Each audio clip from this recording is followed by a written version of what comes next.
வணக்கம். வயநாட்டில் 350 தாண்டி உயிரிழப்பு எண்ணிக்கை. நிலச்சரிவில் சிக்கியவர்களை மீட்க புதிய தொழில்நுட்பம். வட மாநிலங்களை அச்சுறுத்தும் கனமழை, நிலச்சரிவு. போர் நிறுத்த பேச்சுவார்த்தைக்காக ஹமாஸ் அமைப்புக்கு அழைப்பு விடுத்த இஸ்ரேல். பாரிஸ் ஒலிம்பிக்கில் வெற்றியை நோக்கி லக்ஷ்யா சென் என உள்ளூர் முதல் உலகம் வரையிலான செய்திகளை நிமிட செய்திகளாக தற்போது காணலாம்.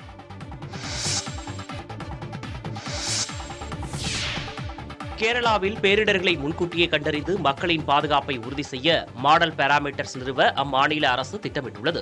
திருவனந்தபுரத்தில் செய்தியாளர்களிடம் பேசிய கேரள முதலமைச்சர் பினராயி விஜயன், வயநாட்டில் நிகழ்ந்துள்ள பேரிடரின் மூல காரணம் குறித்து விரிவான ஆய்வு செய்யப்படும் என கூறினார்.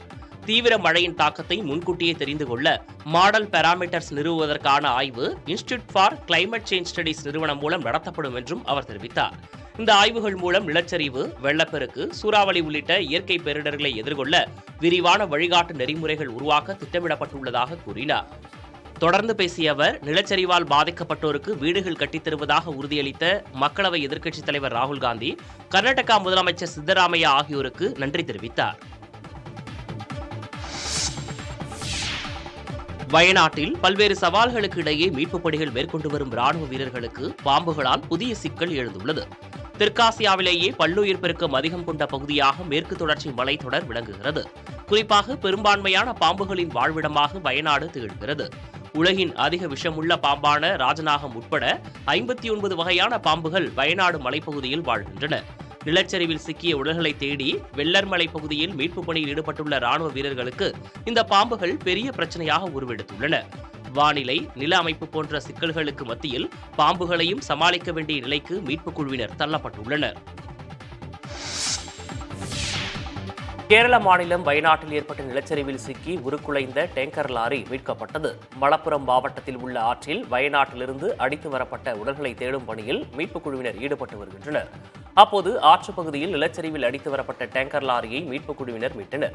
உருக்குலைந்த நிலையில் மீண்டும் பயன்படுத்த முடியாத நிலையில் காணப்படும் லாரியை அகற்றிய மீட்புக் குழுவினர் நிலச்சரிவு மற்றும் காட்டாற்று வெள்ளம் எந்த அளவிற்கு கொடூரமாக இருந்தது என்பதற்கான சான்று இது என கூறினர். இரும்பு பொருளுக்கே இந்த நிலை என்றால் மனிதர்களின் உடல் என்ன ஆகும் என மீட்புக் குழுவினர் வேதனையோடு கருத்து தெரிவித்தனர்.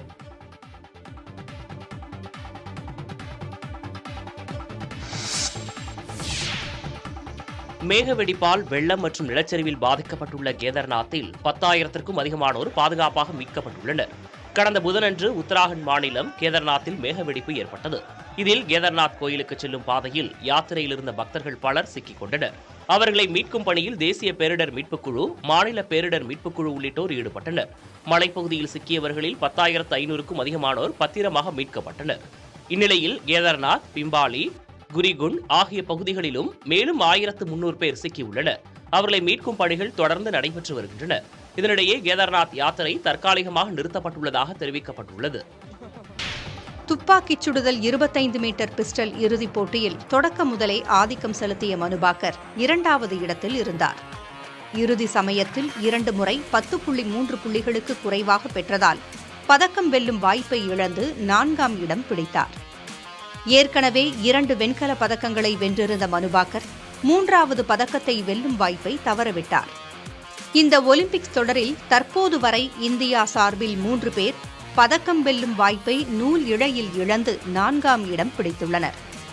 மகளிர் ஒற்றையர் வில்வித்தை போட்டியில் இந்திய வீராங்கனை பஜன் கவுர் கால் இறுதிக்கு முந்தைய சுற்றில் இந்தோனேஷிய வீராங்கனையிடம் 6-5 என்ற கணக்கில் ஷூட் அவுட் முறையில் தோல்வியடைந்து வெளியேறினார்.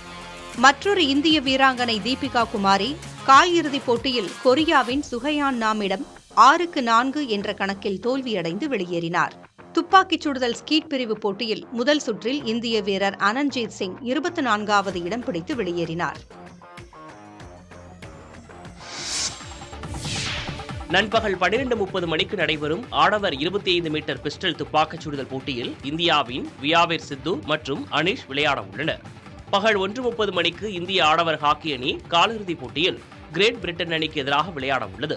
அதேபோல 1:35 மணிக்கு 3000 மீட்டர் ஸ்டீப்லி சேஸ் எனப்படும் தடைகளோடு கூடிய ஓட்டப் போட்டியில் இந்திய வீராங்கனை பருள் சௌத்ரி விளையாட உள்ளார். பிற்பகல் 2:30 மணிக்கு நடைபெறும் நீளம் தாண்டுதல் போட்டியில் தமிழக வீரர் ஜெஸ்வின் ஆல்ரின் களம் காண்கிறார். மாலை 3 மணிக்கு நடைபெறும் குத்துச்சண்டை காலிறுதியில் லவ்லினா சீனாவின் லீ கியூயானுக்கு எதிராக களமிறங்க உள்ளார். கடந்த முறை பதக்கம் வென்ற லவ்லினா இந்த போட்டியில் வென்றால் பதக்கத்தை உறுதி செய்வார்.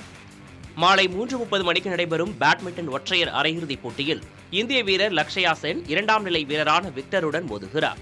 3:35 மணிக்கு நடைபெறும் பாய்மர படகு போட்டியில் விஷ்ணு சரவணன், மாலை 6:05 மணிக்கு நடைபெறும் மகளிர் பாய்மர படகு போட்டியில் நேத்ரா குமரன் ஆகியோர் விளையாட உள்ளனர்.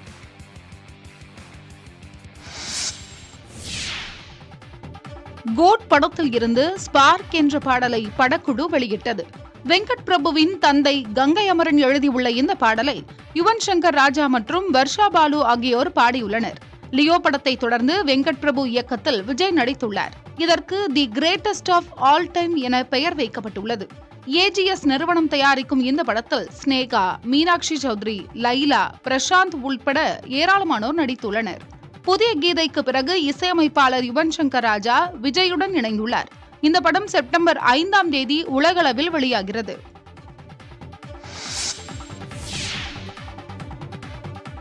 நடிகர் அஜித்தின் 32 வருட திரைப்பயணத்தை கொண்டாடும் விதமாக குட் பேட் அக்லி படக்குழுவினர் புதிய போஸ்டரை வெளியிட்டனர். விடாமுயற்சி படத்தை தொடர்ந்து Ajith Kumar good bad ugly என்ற படத்தில் நடித்து வருகிறார். ஆதிக் ரவிச்சந்திரன் இயக்கும் இந்த படத்தை மைத்ரி நிறுவனம் தயாரிக்கிறது. படத்திற்கு தேவிஸ்ரீ பிரசாத் இசையமைக்கிறார். அடுத்த ஆண்டு பொங்கலுக்கு இந்த படம் திரையரங்குகளில் வெளியாகிறது.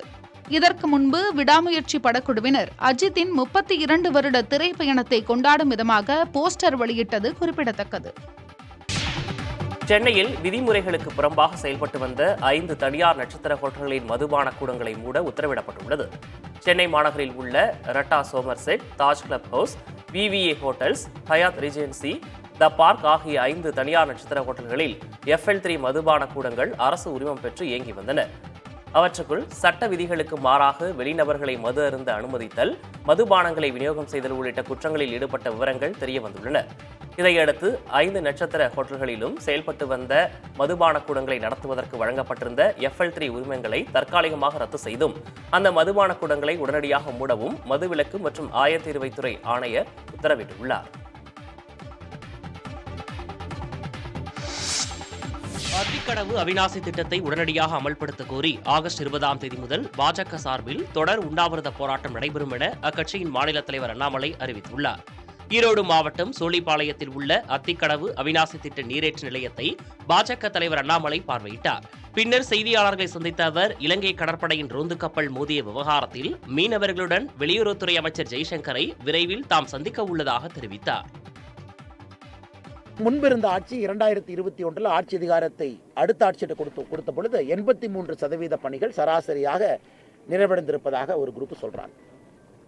இன்னைக்கு 39 மாதங்கள் ஆகியும் கூட இன்னும் அந்த பணிகள் முடிந்தபாடு இல்லை. அதனால தான் பாரதிய ஜனதா கட்சி வருகின்ற ஆகஸ்ட் 20ஆம் தேதி ஆரம்பித்து தொடர் உண்ணாவிரத போராட்டத்தை கையில் எடுக்க போறோம். ஆகஸ்ட் 20ஆம் தேதி உண்ணாவிரத போராட்டத்தில் முதல் நாள் பாரதிய ஜனதா கட்சி சார்பாக தலைவர்களோடு நானும் இங்கே வந்து அமரப்போகின்றேன். தொடர்ச்சியாக இந்த உண்ணாவிரத போராட்டம் நடந்து கொண்டிருக்கும். 2025ஆம் ஆண்டுக்கான காலண்டர் தயாரிப்பு பணிகளில் சிவகாசியில் உள்ள ஆப்செட் பிரிண்டிங் பிரஸ் நிறுவனங்கள் ஈடுபட்டு வருகின்றன. 2024ஆம் ஆண்டு முடிய இன்னும் சில மாதங்களே உள்ளதால் காலண்டர் தயாரிப்பு பணியை தொடங்கியுள்ளதாக அவர்கள் தெரிவிக்கின்றனர். வழக்கத்தை விட இந்த ஆண்டு மின் கட்டணம், மூலப்பொருட்கள் மற்றும் கூலி உயர்வு காரணமாக காலண்டர் உற்பத்தி 8 முதல் 10 விழுக்காடு உயர்ந்துள்ளதாக தயாரிப்பாளர்கள் தெரிவிக்கின்றனர். ஆடிப்பெருக்கு நாளில் புத்தாண்டு காலண்டர் சீசன் தொடங்கினாலும் தீபாவளி, விநாயகர் சதுர்த்தி, சரஸ்வதி பூஜை முடிந்ததும் உச்சகட்ட விற்பனை நடைபெறும் என அவர்கள் கூறினர். தற்போது முகவர்கள் மற்றும் வாடிக்கையாளர்களுக்கு வழங்குவதற்கான காலண்டர் ஆல்பங்களை தயாரிப்பாளர்கள் வெளியிட்டுள்ளனர். வழக்கத்தை விட இந்த ஆண்டு சிவகாசியில் புதுவகையான காலண்டர்கள் தயாரிக்கப்பட்டு விற்பனைக்கு வருகின்றன. ஒவ்வொரு வருஷமும் ஒரு வித்தியாசமான ஒரு ப்ராடக்ட் கொடுக்கணும் அப்படிங்கிறது எங்களுடைய எண்ணம். அந்த வகையில் இந்த வருஷம் மரகத காலம் அப்படிங்கிற பேரில் ஒரு பெரிய மெகா சைஸ் காலண்டரு, அதில் கிளாக்கோடு சேர்த்து கடிகாரமும் இணைக்கப்பட்டு மிக சிறப்பான ஒரு வடிவமைப்போட கொடுத்துருக்கோம்.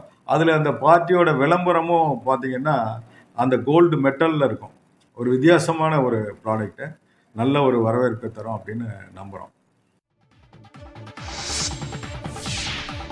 புதுக்கோட்டையில் போதைப் பொருட்கள் கடத்தல் வழக்கில் தொடர்புடைய திமுக பிரமுகரை கட்சி தலைமை நீக்கியுள்ளது. புதுக்கோட்டை திமுக மாவட்ட விவசாய அணி அமைப்பாளரான சுந்தரபாண்டியன் சில தினங்களுக்கு முன்பு விழுப்புரத்தில் போதைப் பொருட்கள் கடத்திய வழக்கில் கைது செய்யப்பட்டார். அவர் போதைப் பொருட்கள் கடத்தல் வழக்கில் தொடர்புடையவர் என்பது காவல்துறை விசாரணையில் தெரியவந்தது. இதனைத் தொடர்ந்து சுந்தரபாண்டியனை கட்சியின் அனைத்து பொறுப்புகள் மட்டுமின்றி கட்சியிலிருந்து நீக்கப்படுவதாக திமுக தலைமை தெரிவித்துள்ளது.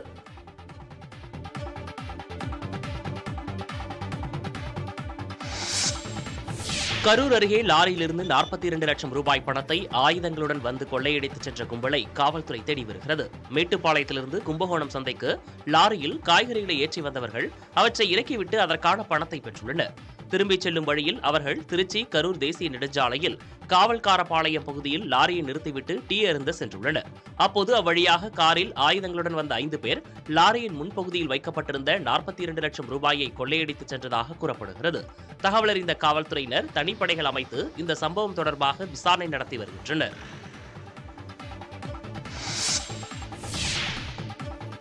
சென்னை ஆலந்தூர் அருகே நடைபெற்ற மக்கள் குறைகேட்பு கூட்டத்தில் சட்டவிரோத மது விற்பனை குறித்து பெண் புகார் கூறிய நிலையில் உதவி ஆய்வாளரை உடனடியாக அமைச்சர் தாமு அன்பரசன் கண்டித்த சம்பவம் அரங்கேறியுள்ளது. ஆலந்தூர் சட்டமன்ற தொகுதிக்குட்பட்ட பெரிய பணிச்சேரி பகுதியில் மக்கள் குறை கேட்பு கூட்டம் நடைபெற்றது. இதில் அமைச்சர் தாமு அன்பரசன் பங்கேற்று பொதுமக்களிடம் குறைகளை கேட்டறிந்தார். அப்போது ஒரு பெண் தங்கள் பகுதியில் 24 மணி நேரமும் சட்டவிரோதமாக மது விற்பனை செய்யப்படுவதாக புகார் தெரிவித்தார். உடனடியாக அங்கிருந்த காவல் உதவி ஆய்வாளரிடம் அமைச்சர் தாமு அன்பரசன் புகார் குறித்து விளக்கம் கேட்டார். எத்தனை முறை காவல்துறைக்கு நாங்கள் புகார் கொடுத்தோம், வர்றாங்க, பாட்டெல்லாம் பிடிக்கிறாங்க. அண்ணா ஸ்டேஷனுக்கு போயிட்டு விட்டுறாங்க ஐயா, விட்டுறாங்க அண்ணா. நானே தொலைபேசி மூலமா புகார் கொடுத்தா வந்து பிடிக்கிறாங்க, இல்லை நான் சொல்லல, ஆனால் வந்து மன்னிச்சு விட்டுறாங்க. இதுக்கு எங்கள் லோக்கலில் வந்து ஒரு அட்வொகேட் ஒருத்தர் இருக்கிறாரு, அவர் அவங்க பின்னாடியே போயிட்டு அவங்கள வெளியே கொண்டு வந்துடுறாரு. அவர் ஊர் வந்து நல்லா செயல் பண்ணோன்றது இது வார்டு நம்பராக தான் இருக்கிறாரு அவரும் அட்வொகேட்டு. உதவி ஆய்வாளர் தெரியுமா? அதுக்கு முன்னே அது மாதிரி நடக்குதுன்னு கேஸ்லாம் போட்டு என்ன பண்ணுறது? தொடர்ந்து விற்கிறாங்கல்ல, விற்கக்கூடாதுல்ல. எஸ்ஐ பண்ணுங்க. கடையில் தான் ஒயின் ஷாப்பில் தான் விற்கிறாங்க, அரேஞ்சி விற்கிறான். புதுசாகுது நம்ம ஏரியாவில். இது கொரோனா டைம்ல தான் இன்னும் விற்றுருக்காங்க. நான் மேலே அப்புறம் கமிஷன்லாம் போய் சொல்ல வேண்டியது வரும். நீங்கள் அடுத்த எனக்கு இந்த ரிப்போர்ட் வரக்கூடாது, அதை பார்த்து. புதிதாக உருவாக்கப்பட்ட வந்தே மெட்ரோ ரயிலுக்கான சோதனை ஓட்டம் சென்னையில் நடைபெற்றது. சென்னை திருப்பதி, சென்னை கடற்கரை, காட்பாடி இடையே வந்தே மெட்ரோ ரயில்களை இயக்க முடிவு செய்யப்பட்டுள்ளது. இதற்கான ரயில் பெட்டிகள் பஞ்சாப் மாநிலம் கபூர்தலாவில் உருவாக்கப்பட்டு கொண்டுவரப்பட்டுள்ளது. தற்போது இயக்கப்படும் மெமு ரயில் போலவும் அதே நேரத்தில் வந்தே பாரத் ரயில்களை போன்ற கட்டமைப்புடனும் ரயில் பெட்டிகள் உருவாக்கப்பட்டுள்ளன. 100 பேர் வரை அமர்ந்து செல்லவும் 200 பேர் வரை நின்று செல்லவும் வகையிலும் வந்தே மெட்ரோ ரயில்கள் உருவாக்கப்பட்டுள்ளன. தானியங்கி கதவுகள், மொபைல் போன் சார்ஜிங் வசதி, கண்காணிப்பு கேமராக்கள், நவீன பசுமை கழிவறைகள், டிஜிட்டல் அறிவிப்பு பலகைகள் ஆகிய அம்சங்களும் இந்த ரயிலில் இடம்பெற்றுள்ளன. முதற்கட்டமாக சென்னை கடற்கரை, காட்பாடி இடையே இயக்கப்படும் இந்த வந்தே மெட்ரோ ரயில் சோதனை ஓட்டம் நடைபெற்றது.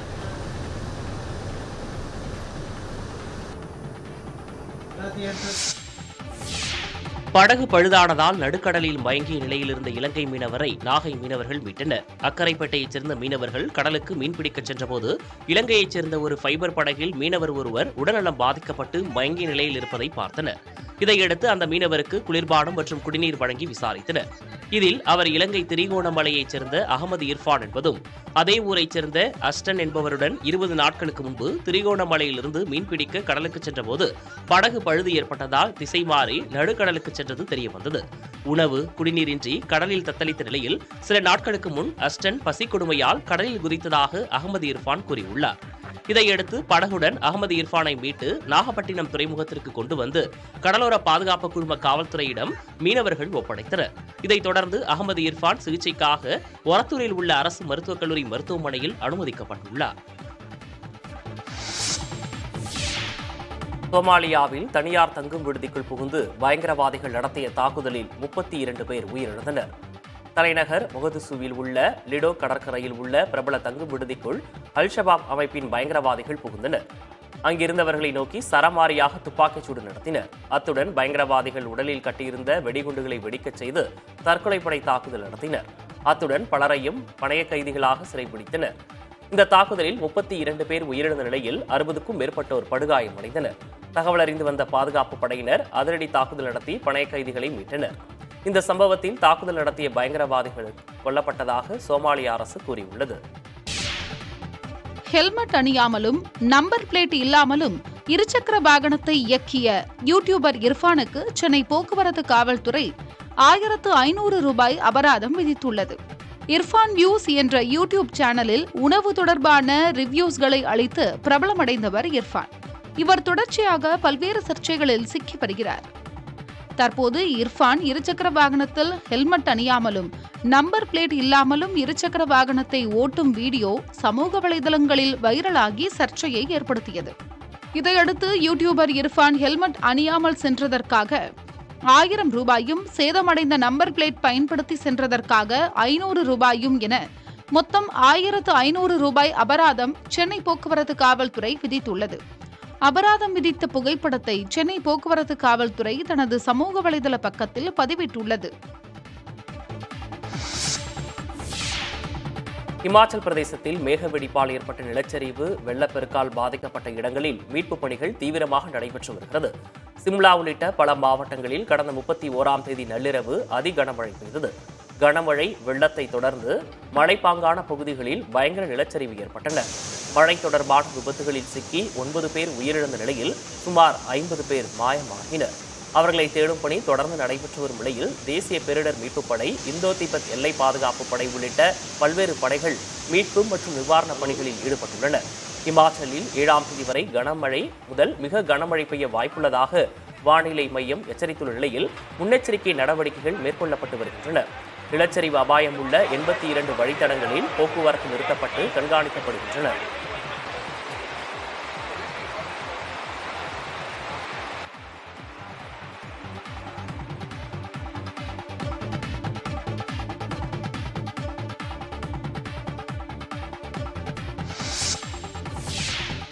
சேலம் மேட்டூர் அணையிலிருந்து திறக்கப்படும் தண்ணீரில் சிக்கிக்கொண்ட நாய்களை மீட்க வேண்டும் என சமூக ஆர்வலர்கள் கோரிக்கை விடுத்துள்ளனர். மேட்டூர் அணையின் 16 கண் மழைக்கால வெள்ள நீர் போக்கியில் உபரிநீர் வெளியேற்றப்பட்டு வரும் நிலையில் தண்ணீரின் நடுவே 4 நாய்கள் சிக்கிக் கொண்டன. வெள்ளத்தின் இடையே சிக்கிய நாய்களை மீட்பது சற்று கடினம் என்ற போதிலும் ட்ரோன் தொழில்நுட்ப உதவியுடன் உணவுப் பொட்டலங்கள் வழங்கப்பட்டன. இதனை காண்பதற்காக நூற்றுக்கணக்கானோர் 16 கண் மதகு பாலம் பகுதியில் உள்ள புது பாலத்தில் சூழ்ந்து நாய்க்கு உணவு அளித்த நிகழ்வை கண்டு ஆரவாரம் செய்தனர்.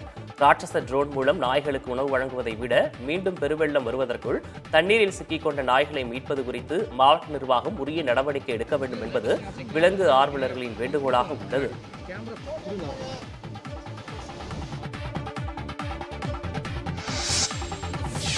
மழையால் வரத்து குறைந்ததை அடுத்து கோவை மாவட்டம் மேட்டுப்பாளையம் ஏல மண்டிகளில் மலைப்பூண்டின் விலை உயர்ந்து விற்பனையானது. மேட்டுப்பாளையத்தில் உள்ள மொத்த வியாபார ஏல மண்டிகளில் நீலகிரி மாவட்டம் மட்டுமின்றி ராஜஸ்தான், ஹிமாச்சல பிரதேசம் உள்ளிட்ட மாநிலங்களிலிருந்தும் வெள்ளைப்பூண்டு கொண்டுவரப்பட்டு விற்பனை செய்யப்படுகிறது. தற்போது நீலகிரியில் வெள்ளைப்பூண்டு சீசன் துவங்கியுள்ள நிலையில் மழையால் வரத்து குறைந்து காணப்படுகிறது. வட மாநிலங்களில் விளைச்சல் குறைந்து அங்கிருந்து பூண்டு வரத்தும் குறைந்துள்ளது. வழக்கமான தேவையை தவிர வடமாநில விவசாயிகள் நீலகிரியில் விளையும் மலைப்பூண்டை விதை பூண்டாக வாங்கி செல்வதால் இதன் விலை உயரத் தொடங்கியுள்ளது. சாதாரணமாக கிலோ 150 முதல் 200 ரூபாய் வரை விலை போகும் மலைப்பூண்டு தற்பொழுது 300 ரூபாய் முதல் 350 ரூபாய் வரை விலை போகிறது.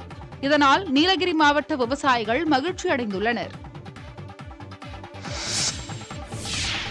திருச்சி சமயபுரம் மாரியம்மன் கோயில் நுழைவாயில் ஆர்ச் இடிக்கப்பட்டதால் அப்பகுதியில் 12 மணி நேரத்திற்கும் மேலாக போக்குவரத்து நிறுத்தப்பட்டது. பிரசித்தி பெற்ற சமயபுரம் மாரியம்மன் கோயிலின் நுழைவாயில் ஆர்ச்சில் கனரக வாகனம் மோதியது. இதனால் ஆர்ச்சின் தூண் சேதமடைந்து விரிசல் ஏற்பட்டது. இதன் காரணமாக தொழில்நுட்ப பொறியாளர்களின் ஆலோசனைப்படி ஆர்ச்சை அகற்ற முடிவு செய்யப்பட்டது. இதனையடுத்து முதற்கட்டமாக ஆர்ச்சில் இருந்த கடவுள் சிலைகள் அகற்றப்பட்டன. தொடர்ந்து ஆர்ச் இடித்து அகற்றப்பட்டது. இதனிடையே விபத்தின் காரணமாகவும் ஆர்ச்சை இடிக்கும் பணி காரணமாகவும் அப்பகுதியில் 12 மணி நேரத்திற்கும் மேலாக போக்குவரத்து நிறுத்தம் செய்யப்பட்டது.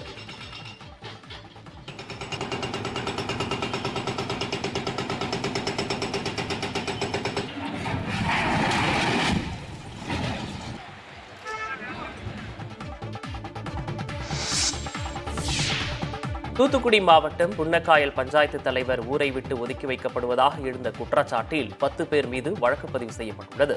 புன்னக்காயல் கிராமத்தின் பஞ்சாயத்து தலைவராக இருந்து வருபவர் சோஃபியா. இவர் தன்னை ஊர் தலைவர் உள்ளிட்டோர் இணைந்து ஊரை விட்டு ஒதுக்கி வைத்துள்ளதாக மாவட்ட ஆட்சியரிடம் புகார் அளித்துள்ளார். மேலும் இது தொடர்பான வீடியோவையும் அவர் ஆட்சியரிடம் சமர்ப்பித்துள்ளார். இதனைத் தொடர்ந்து ஊர் தலைவர் உட்பட 10 பேர் மீது காவல்துறையினர் வழக்கு பதிவு செய்துள்ளனர். இளைஞர் உடற்பயிற்சி கழகத்திற்கு சொந்தமான இடத்தை ஊர் தலைவர் உள்ளிட்டோர் விற்பனை செய்ய முயல்வதாகவும் அதன் காரணமாகவே ஊரை விட்டு ஒதுக்கப்பட்டுள்ளதாகவும் சோஃபியா குற்றம் சாட்டியுள்ளார்.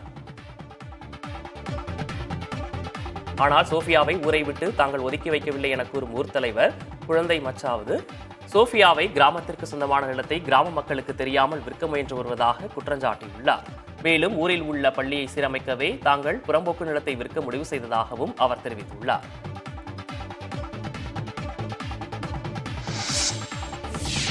விருதுநகர் மாவட்டம் ஸ்ரீவில்லிபுத்தூர் அருகே சதுரகிரிக்கு அனுமதிக்கப்பட்ட நேரத்திற்கு பிறகு வந்த பக்தர்களை வனத்துறையினர் தடுத்து நிறுத்தியதால் பரபரப்பு ஏற்பட்டது. மேற்கு தொடர்ச்சி மலையில் உள்ள சதுரகிரி சுந்தர மகாலிங்கம் கோயிலில் ஆடி அமாவாசையை முன்னிட்டு கடந்த 1ஆம் தேதி முதல் 5ஆம் தேதி வரை பக்தர்கள் மலையேறி சென்று சாமி தரிசனம் செய்ய அனுமதி வழங்கப்பட்டிருந்தது. இந்நிலையில் பக்தர்களின் வருகை அதிகமாக இருந்ததால் மதியம் 1:30 மணி வரை மலையேறி செல்ல அனுமதி வழங்கப்பட்டது. அதற்கு பின் மலையேற வந்த பக்தர்கள் வனத்துறையினர் தடுத்து நிறுத்தியதால் தானிப்பாறையில் 1000க்கும் மேற்பட்ட பக்தர்கள் தேங்கி நின்றனர். மலையேற அனுமதிக்க வேண்டுமென பக்தர்கள் கோரிக்கை விடுத்தும் வனத்துறை அனுமதி வழங்கவில்லை. இதனைத் தொடர்ந்து அனுமதி கோரி பக்தர்கள் தரையில் அமர்ந்து போராட்டத்தில் ஈடுபட்டனர். அப்போது ஆனைக்கால் செருப்பு அணிந்த பக்தர் உட்பட சிலர் அருள் வந்து ஆடியதால் பரபரப்பு ஏற்பட்டது. பக்தர்கள் வனத்துறை கதவை தாண்டி கோயிலுக்கு சென்று விடாமல் இருக்க தடுப்புகள் அமைக்கப்பட்டன.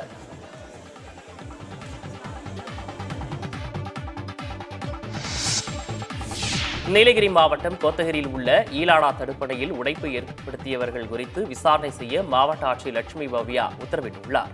கோத்தகிரி நகர மக்களுக்கு நீர் ஆதாரமாக ஈலாடா தடுப்பணை விளங்குகிறது. தற்போது நீர்வரத்து அதிகரித்துள்ள நிலையில் தடுப்பணையின் சுவர் உடைக்கப்பட்டுள்ளது. இதனால் சுமார் 30,000 குடும்பங்களின் குடிநீர் ஆதாரம் பாதிக்கும் நிலை ஏற்பட்டுள்ளது. இதுகுறித்து புகார் எழுந்த நிலையில் மாவட்ட ஆட்சியர் லட்சுமி பவ்யா அங்கு நேரில் ஆய்வு மேற்கொண்டார். தொடர்ந்து தடுப்பணையை சரி செய்யவும் அணையை சுற்றியுள்ள ஆக்கிரமிப்புகளை அகற்றவும் அதிகாரிகளுக்கு உத்தரவிட்டார்.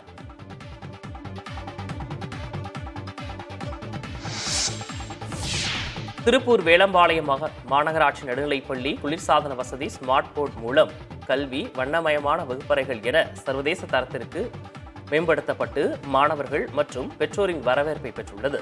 இந்த பள்ளியில் சுமார் 1400 மாணவ மாணவியர் படித்து வருகின்றனர். பொதுமக்கள், தொழிலதிபர்கள் உள்ளிட்டோரை உறுப்பினர்களாக கொண்ட அறிவுத்திருகு அக்ஷயா ட்ரஸ்ட் இப்பள்ளி மேம்பாட்டிற்கு உதவியுள்ளது. இப்பள்ளியில் உள்ள 8 வகுப்பறைகளை ஸ்மார்ட் கிளாஸ் ஆக மாற்றியுள்ளனர். பள்ளி கட்டடம் முழுக்க வர்ணம் பூசப்பட்டு ஆங்காங்கே தன்னம்பிக்கை ஏற்படுத்தும் வாசகங்கள் பளிச்சிடுகின்றன. நீலம், மஞ்சள், ஊதா என ஒவ்வொரு வகுப்பறைக்கும் ஒவ்வொரு வர்ணம் பூசப்பட்டு அந்த வகுப்பு சார்ந்த பாடம் தொடர்பான ஓவியங்கள் வரையப்பட்டிருக்கின்றன. அந்நிறம் கொண்ட மலரின் பெயர் அந்த வகுப்பறைக்கு சூட்டப்படுகின்றது. ஒவ்வொரு வகுப்பறையிலும் மெகாசைஸ் தொழுதிரை பொருத்தப்பட்டு இன்டர்நெட் உதவியுடன் பாடங்கள் பயிற்றுவிக்கப்படுகின்றன. பள்ளிக்கு வருவதற்கு மாணவ மாணவியர் மிகுந்த ஆர்வம் காட்டுகின்றனர். குழந்தைகளும் இந்த ஸ்மார்ட் போர்டில் கற்றுக்கொள்ளும் போது ஆர்வமாக கற்றுக்கொள்கிறார்கள். இப்போது எந்த ஒரு செய்தியானாலும் அவங்களுக்கு ஈஸியாக அதில் புரிஞ்சுக்கிற மாதிரி இருக்குது. அந்த ஆசிரியர்களுக்கும் எளிமையாக இருக்குது, மாணவர்கள் கற்றுக்கொள்வதற்கும் எளிமையாகவும் இருக்குது. அதே நேரத்தில் அவங்க சந்தோஷமாகவும் கற்றுக்கிறாங்க. நான் டிவி போர்டு எல்லாமே இருக்குது. இந்த கிளாஸ் பிடிச்சிருக்கு. இந்த கிளாஸில் நான் சுலபமாக படிக்க முடியுது. ஃபஸ்ட்டு நாங்கள் 3ஆவது படிக்கும்போது கீழே படிச்சுட்டு இருந்தோம். பிளாக் போர்டில் தான் நாங்கள் படித்தோம். இப்போ 4th வந்தப்போ இந்த ஸ்க்ரீன் டிவி, ஃபேனு, ஏசி இந்த மாதிரி ஸ்க்ரீன் டிவிலேயே படிக்கிறது நல்லா இருந்துச்சு. நாங்கள் புக்லேயும் படிப்போம், இந்த ஸ்க்ரீன் டிவிலையும் படிப்போம். டிமாண்டி காலனி 2 படத்தின் புதிய பாடலான வை ஆர் வி வாண்டரிங் என்ற பாடலை படக்குழு வெளியிட்டது. இயக்குனர் அஜய் ஞானமுத்து இயக்கத்தில் ஹாரர் த்ரில்லர் படமாக வெளியாகி வெற்றியடைந்த திரைப்படம் டிமாண்டி காலனி. தற்போது இதன் 2ஆம் பாகத்தை அவர் இயக்கியுள்ளார். இதில் அருள்நிதி, பிரியா பவானி சங்கர் முதன்மை கதாபாத்திரத்தில் நடித்துள்ளனர். படத்திற்கு சாம் சிஎஸ் இசையமைத்துள்ளார். இந்த படம் ஆகஸ்ட் 15ஆம் தேதி வெளியாகிறது. பாண்டிச்சேரி பிரீமியர் லீக் கிரிக்கெட் போட்டியை ஒட்டி ஏனாம் ராயல்ஸ் அணியின் ஜெர்சி சென்னையில் அறிமுகப்படுத்தப்பட்டது. Pondicherry premier league 2024 T20 cricket போட்டி ஆகஸ்ட் 5ஆம் தேதி தொடங்கி ஆகஸ்ட் 23ஆம் தேதி வரை நடைபெற உள்ளது. காரைக்கால், ஏனாம் உள்பட 6 அணிகள் இந்த போட்டியில் பங்கேற்கின்றன. ஏனாம் ராயல்ஸ் கிரிக்கெட் அணியின் ஜெர்சி அறிமுக விழா நடைபெற்றது. பாண்டிச்சேரி கிரிக்கெட் அசோசியேஷன் தலைவர் தாமோதரன் மற்றும் முன்னாள் இந்திய கிரிக்கெட் அணி வீரரும் பந்துவீச்சு பயிற்சியாளருமான பரத் தருண் ஆகியோர் ஜெர்சியை அறிமுகப்படுத்தினர். முன்னதாக இந்த விழாவில் ஏனாம் ராயல்ஸ் அணியின் பாடல் வெளியிடப்பட்டது. கொள்ளிடம் ஆற்றில் ஏற்பட்டுள்ள வெள்ளப்பெருக்கால் கடலூர் மாவட்டம் சிதம்பரம் அருகே 2 தீவு கிராமங்களை தண்ணீர் சூழ்ந்ததை அடுத்து அப்பகுதிகளில் கடலூர் மாவட்ட ஆட்சியர் நேரில் ஆய்வு மேற்கொண்டார். கொள்ளிடம் ஆற்றில் வெள்ளம் காரணமாக சிதம்பரம் அருகே பழைய கொள்ளிடம் ஆறு மற்றும் புதிய கொள்ளிடம் ஆறு ஆகியவற்றின் நடுவே அமைந்துள்ள அக்கரை ஜெயங்கொண்டப்பட்டினம், கீழக்கொண்டலப்பாடி ஆகிய கிராமங்களில் சுமார் 200 வீடுகளை வெள்ள நீர் சூழ்ந்துள்ளது. இதையொட்டி அப்பகுதிகளில் முன்னெச்சரிக்கை நடவடிக்கைகள் தீவிரப்படுத்தப்பட்டுள்ளன. இந்நிலையில் பாதிக்கப்பட்ட தீவு கிராமங்களை கடலூர் ஆட்சியர் சிபி ஆதித்யா செந்தில்குமார் நேரில் ஆய்வு செய்தார். புயல் பாதுகாப்பு மையம், மருத்துவ முகாம், கிராமத்திற்குள் தண்ணீர் வரும் வழிகள் உள்ளிட்டவற்றை ஆட்சியர் பார்வையிட்டார். மேலும் புயல் பாதுகாப்பு மையத்தில் உணவு சமைக்கப்பட்டு வருவதையும் பார்வையிட்ட ஆட்சியர் கிராம மக்களுக்கு தேவையான அனைத்து அடிப்படை வசதிகளை செய்து தர அதிகாரிகளுக்கு உத்தரவிட்டார்.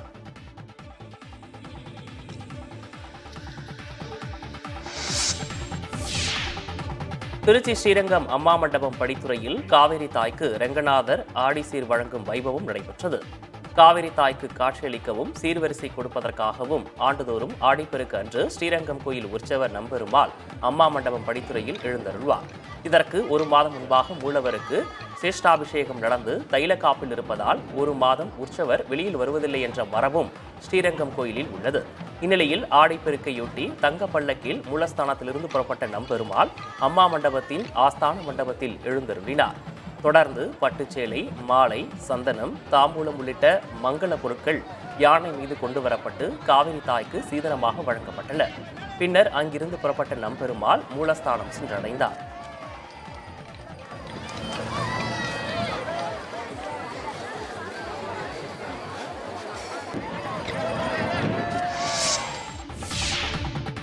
கடைமடை பகுதிகளுக்கு காவிரி நீர் வந்து சேராததால் திருவாரூர் மாவட்டத்தில் ஆறுகளில் கொண்டாடப்படும் ஆடிப்பெருக்கை மேல்நிலை நீர்த்தேக்க தொட்டி, குளம் உள்ளிட்ட இடங்களில் மக்கள் கொண்டாடினர். கல்லணையில் தண்ணீர் திறக்கப்பட்டும் திருவாரூர் மாவட்டத்தில் பாயக்கூடிய ஆறுகளுக்கு தண்ணீர் வந்து சேராததால் இந்த நிலை ஏற்பட்டுள்ளதாக பொதுமக்கள் வேதனை தெரிவித்தனர். காவிரி ஆற்றில் 1 லட்சம் கனஅடிக்கு மேல் தண்ணீர் செல்வதால் கரூர் மாவட்டம் குளித்தலை காவிரி ஆற்றில் ஆடிப்பெருக்கு விழா கொண்டாட காவல்துறை மற்றும் பொதுப்பணித்துறை சார்பில் தடை விதிக்கப்பட்டது. இதனால் பொதுமக்கள் காவிரியிலிருந்து பிரிந்து செல்லும் கிளை வாய்க்கால்களில் ஆடிப்பெருக்கு விழாவை கொண்டாடினர்.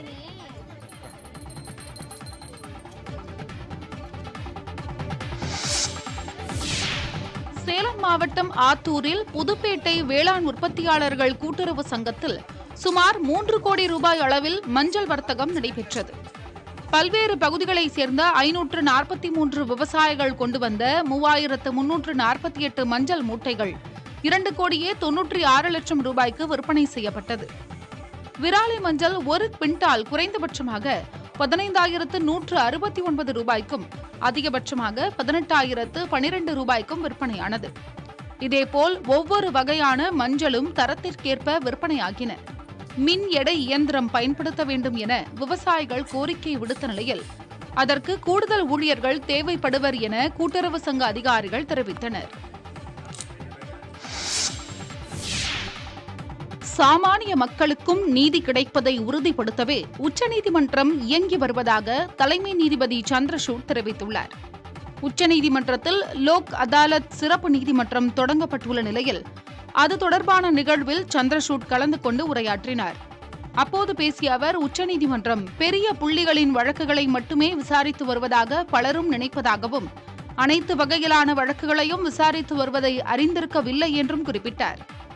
இந்திய அரசியலமைப்பை அம்பேத்கர் போன்றவர்கள் ஒரு எண்ணத்துடன் தான் உருவாக்கி இருப்பார்கள் என தெரிவித்த சந்திரசூட், அந்த எண்ணத்தை பிரதிபலிக்கும் வகையில் உச்சநீதிமன்றம் செயல்பட்டு வருவதாக தெரிவித்தார்.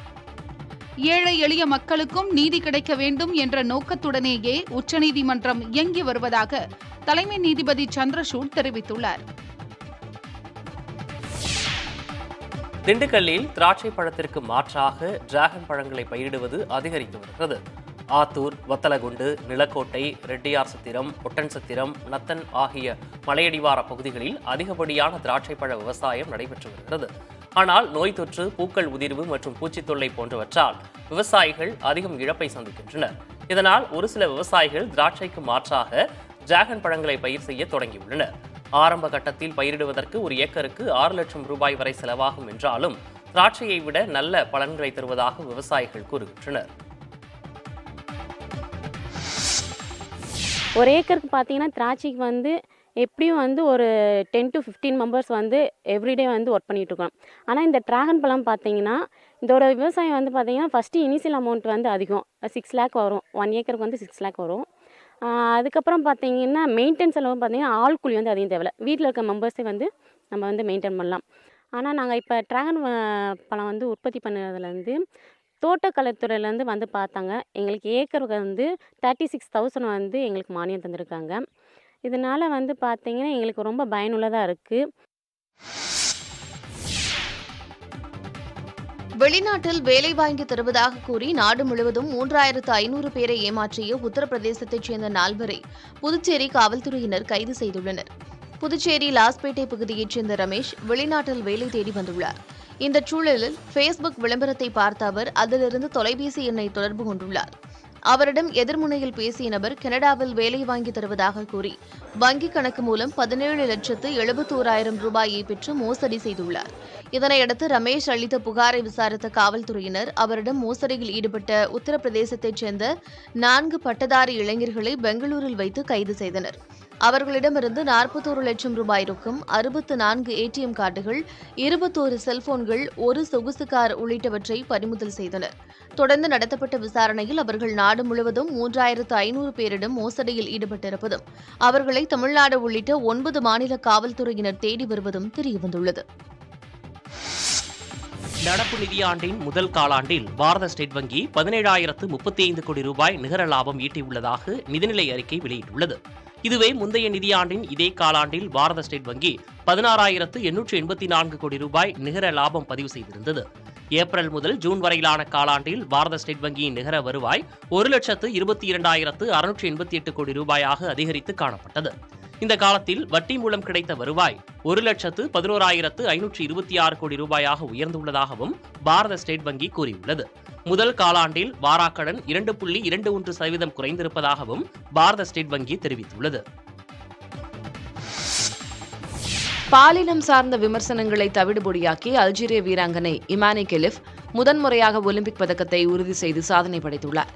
மகளிர் குத்துச்சண்டை 66 கிலோ எடைப்பிரிவில் பங்கேற்ற அல்ஜீரிய வீராங்கனை இமானி கெலிஃப் காலிறுதிப் போட்டியில் ஹங்கேரியின் லூகா அன்னா ஹமோரியை எதிர்கொண்டார். இந்த போட்டியில் 5-0 என்ற புள்ளிக்கணக்கில் இமானி கெலிஃப் வெற்றி பெற்றார். அரையிறுதிச் சுற்றுக்கு முன்னேறியதன் மூலம் ஒலிம்பிக் பதக்கத்தை அவர் உறுதி செய்தார். இதன் மூலம் அல்ஜீரியாவுக்காக ஒலிம்பிக் பதக்கம் வென்ற முதல் குத்துச்சண்டை வீராங்கனை என்ற சாதனையை கெலிஃப் படைத்துள்ளார். அவரது வெற்றியை அந்நாட்டு மக்களும் கொண்டாடி வருகின்றனர்.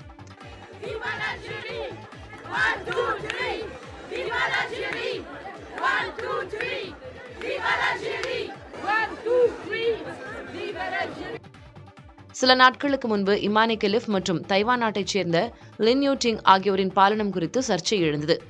டெஸ்டோஸ்டரோன் வளர்ச்சி பெரும்பாலான வீராங்கனைகளுக்கு அதிகமாக இருக்கும் என்பதால் ஒரு வீராங்கனையை தவறாக கூறுவதை ஏற்றுக்கொள்ள முடியாது என சர்வதேச ஒலிம்பிக் கமிட்டி தெரிவித்து சர்ச்சைக்கு முற்றுப்புள்ளி வைத்தது குறிப்பிடத்தக்கது. கள்ளக்குறிச்சி மாவட்டம் திருக்கோவிலூர் அருகே மாதிரி இதயத்தால் நடிகர் லாரன்ஸ் உருவப்படத்தை வரைந்த ஓவிய ஆசிரியருக்கு பாராட்டுகள் குவிந்து வருகிறது. சிவனார்தாங்கல் கிராமத்தில் செல்வம் என்பவர் ஊராட்சி ஒன்றிய நடுநிலைப் பள்ளியில் பகுதி நேர ஓவிய ஆசிரியராக பணியாற்றி வருகிறார். இவர் நடிகர் லாரன்ஸின் சமூக சேவையை பாராட்டும் விதமாகவும் ஏழைகளின் இதயத்தில் இருக்கும் இதயக்கனி லாரன்ஸ் என்பதை குறிக்கும் விதமாகவும் மாதிரி இதயத்தால் அவரது படத்தை வரைந்தார். இந்த ஓவியத்தை பார்க்க அந்த பகுதி மக்கள் வருகை தருகின்றனர்.